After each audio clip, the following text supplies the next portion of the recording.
पवित्र बाइबल का वचन पढ़े और सुने जाने पर प्रभु यीशु मसीह आपको और आपके परिवार को आशीष दे। पवित्र बाइबल प्रेरितों के काम की पुस्तक का 7 अध्याय वचन 1 से 60 यह कहता है। वचन 1 तब महायाजक ने कहा, क्या ये बातें यूं ही है? वचन 2 उसने कहा, हे भाइयों और पितरों सुनो, हमारा पिता इब्राहिम हारान में बसने से पहले जब मेसोपोटामिया में था तो तेजोमय परमेश्वर ने उसे दर्शन दिया। वचन 3 और उससे कहा कि तू अपने देश और अपने कुटुंब से निकलकर उस देश में चला जा जिसे मैं तुझे दिखाऊंगा। वचन 4 तब वह कसदियों के देश से निकलकर हारान में जा बसा और उसके पिता की मृत्यु के बाद परमेश्वर ने उसको वहां से इस देश में लाकर बसाया जिसमें अब तुम बसते हो। वचन 5 और उसको कुछ मीरास वरन पैर रखने भर की भी उसमें जगह न दी, परंतु प्रतिज्ञा की कि मैं यह देश तेरे और तेरे बाद तेरे वंश के हाथ कर दूंगा, यद्यपि उस समय उसके कोई पुत्र भी न था।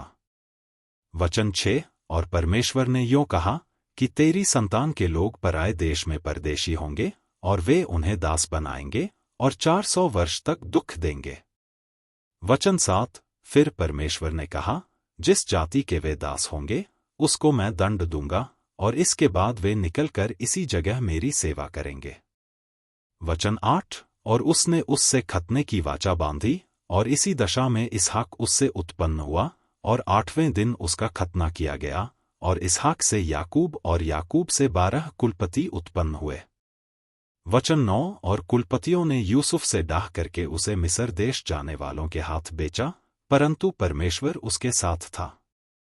वचन 10 और उसे उसके सब क्लेशों से छुड़ाकर मिस्र के राजा फिरौन के आगे अनुग्रह और बुद्धि दी और उसने उसे मिस्र पर और अपने सारे घर पर हाकिम ठहराया। वचन 11 तब मिस्र और कनान के सारे देश में अकाल पड़ा, जिससे भारी क्लेश हुआ और हमारे बाप दादों को अन्न नहीं मिलता था। वचन 12 परंतु याकूब ने यह सुनकर कि मिस्र में अनाज है, हमारे बाप दादों को पहली बार भेजा। वचन 13 और दूसरी बार यूसुफ अपने भाइयों पर प्रकट को गया और यूसुफ की जाति फिरौन को मालूम हो गई। वचन 14 तब यूसुफ ने अपने पिता याकूब और अपने सारे कुटुंब को, जो 75 व्यक्ति थे, बुला भेजा। वचन 15 तब याकूब मिस्र में गया और वहां वह और हमारे बाप दादे मर गए। वचन 16 और वे शिकिम में पहुंचाए जाकर उस कब्र में रखे गए जिसे इब्राहिम ने चांदी देकर शिकिम में हमोर की संतान से मोल लिया था। वचन 17 परंतु जब उस प्रतिज्ञा के पूरे होने का समय निकट आया तो परमेश्वर ने इब्राहिम से की थी, तो मिस्र में वे लोग बढ़ गए और बहुत हो गए। वचन 18 जब तक कि मिस्र में दूसरा राजा न हुआ जो यूसुफ को नहीं जानता था। वचन 19 उसने हमारी जाति से चतुराई करके हमारे बाप दादों के साथ यहाँ तक को व्यवहार किया कि उन्हें अपने बालकों को फेंक देना पड़ा कि वे जीवित न रहें। वचन 20 उस समय मूसा उत्पन्न हुआ जो बहुत ही सुंदर था और वह 3 महीने तक अपने पिता के घर में पाला गया। वचन 21 परंतु जब फेंक दिया गया तो फिरौन की बेटी ने उसे उठा लिया और अपना पुत्र करके पाला। वचन 22 और मूसा को मिस्रियों की सारी विद्या पढ़ाई गई और वह बातों और कामों में सामर्थी था। वचन 23 जब वह 40 वर्ष का हुआ तो उसके मन में आया कि मैं अपने इस्राएली भाइयों से भेंट करूं। वचन 24 और उसने एक व्यक्ति पर अन्याय होने देखकर उसे बचाया और मिस्री को मारकर सताए हुए का पलटा लिया। वचन 25 उसने सोचा कि मेरे भाई समझेंगे कि परमेश्वर मेरे हाथों से उनका उद्धार करेगा, परंतु उन्होंने न समझा। वचन 26 दूसरे दिन जब वे आपस में लड़ रहे थे तो वह वहां आ निकला और यह कह के उन्हें मेल करने के लिए समझाया कि हे पुरुषों, तुम तो भाई भाई हो, एक दूसरे पर क्यों अन्याय करते हो। वचन 27 परंतु जो अपने पड़ोसी पर अन्याय कर रहा था उसने उसे यह कहकर हटा दिया कि तुझे किसने हम पर हाकिम और न्यायी ठहराया है। वचन 28 क्या जिस रीति से तूने कल मिस्री को मार डाला मुझे भी मार डालना चाहता है। वचन 29 यह बात सुनकर मूसा भागा और मिद्यान देश में परदेशी होकर रहने लगा और वहां उसके 2 पुत्र उत्पन्न हुए। वचन 30 जब पूरे 40 वर्ष बीत गए तो एक स्वर्गदूत ने सीनै पहाड़ के जंगल में उसे जलती हुई झाड़ी की ज्वाला में दर्शन दिया। वचन 31। मूसा ने उस दर्शन को देखकर अचंभा किया और जब देखने के लिए पास गया तो प्रभु का यह शब्द हुआ। वचन 32। कि मैं तेरे बाप दादों इब्राहिम, इसहाक और याकूब का परमेश्वर हूं। तब तो मूसा कांप उठा, यहां तक कि उसे देखने का हियाव न रहा। वचन 33। तब प्रभु ने उससे कहा, अपने पांवों से जूती उतार ले, क्योंकि जिस जगह तू खड़ा है वह पवित्र भूमि है। वचन 34। मैंने सचमुच अपने लोगों की दुर्दशा को जो मिस्र में है देखी है, और उनकी आह और उनका रोना सुन लिया है, इसलिए उन्हें छुड़ाने के लिए उतरा हूं। अब आ, मैं तुझे मिस्र में भेजूंगा। वचन 35। जिस मूसा को उन्होंने यह कहकर नकारा था कि तुझे किसने हम पर हाकिम और न्यायी ठहराया है, उसी को परमेश्वर ने हाकिम और छुड़ाने वाला ठहराकर उस स्वर्गदूत के द्वारा जिसने उसे झाड़ी में दर्शन दिया था भेजा। वचन 36। यही व्यक्ति मिस्र और लाल समुद्र और जंगल में 40 वर्ष तक अद्भुत काम और चिन्ह दिखा दिखाकर उन्हें निकाल लाया।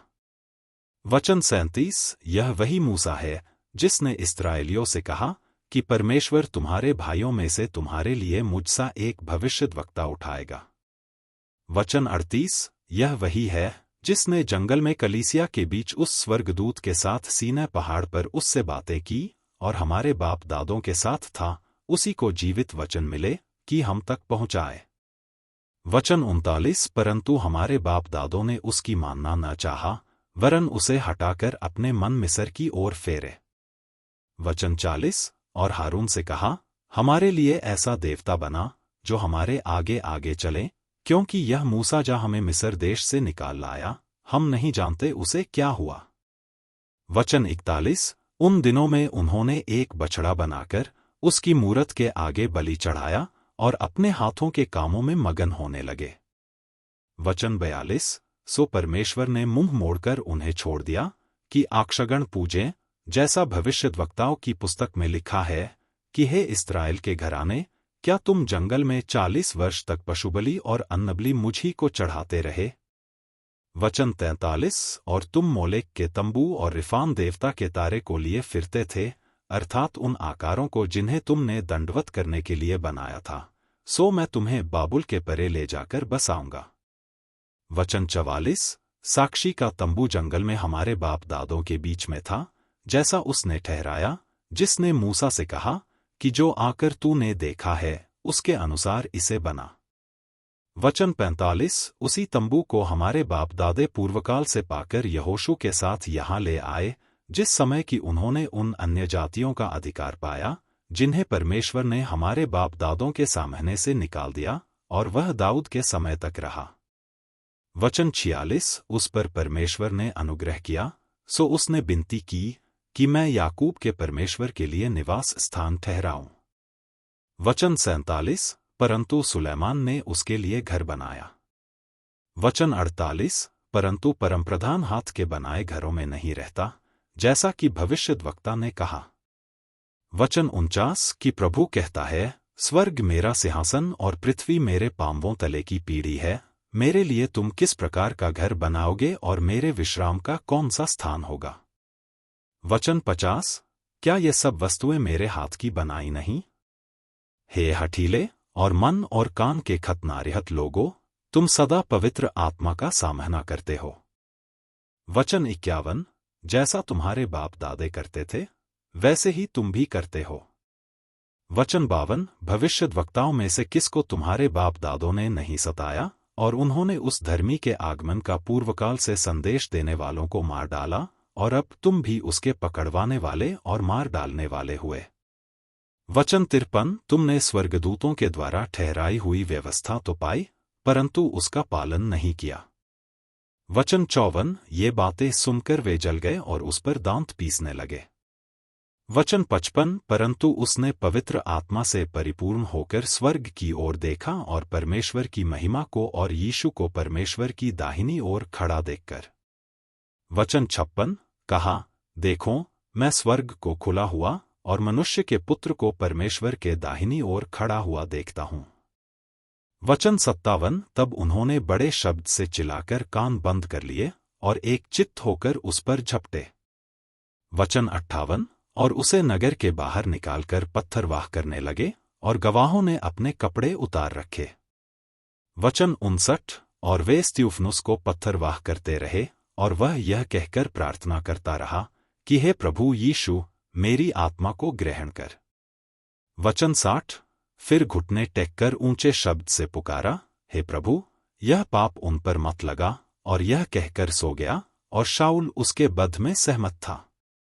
यदि आप विश्वास करते हैं तो यह वचन सभी विश्वासियों को भेजें और इस चैनल को प्रभु यीशु मसीह के नाम से सब्सक्राइब करें और आशीष प्राप्त करें। धन्यवाद।